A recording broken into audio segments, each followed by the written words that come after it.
বিশ্বনবী কাঁদতে কাঁদতে মাথা তুলবেন, বলবেন আল্লাহ দুনিয়াতে সব নবীরা স্পেশাল দোয়া করেছে, আমি করি নাই, এবার আমি আমার স্পেশাল দোয়াটা করতে চাই, আপনি কবুল করবেন কিনা বলেন। আল্লাহ বলবেন নবী কি আপনার দোয়া বলেন?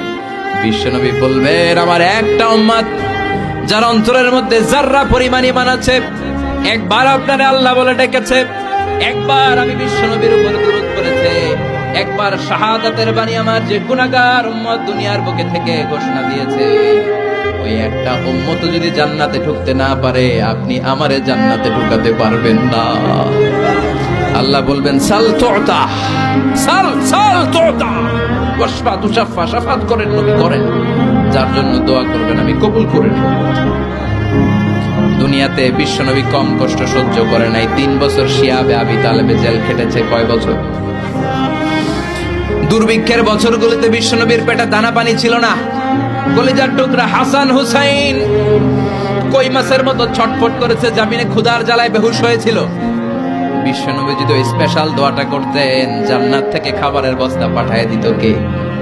ওই দোয়া করছিলেন?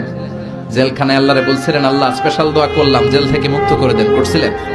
যুদ্ধের ময়দানে নিজের দাঁত ভেঙেছে, উহুদের ময়দান সাক্ষী, বিশ্বনবীর মুবারক রক্তে উহুদের ময়দান রঞ্জিত হয়েছে, সেদিনও বিশ্বনবী ওই দোয়াটা করে নাই। চিল্লায় বলেন ঠিক কি না?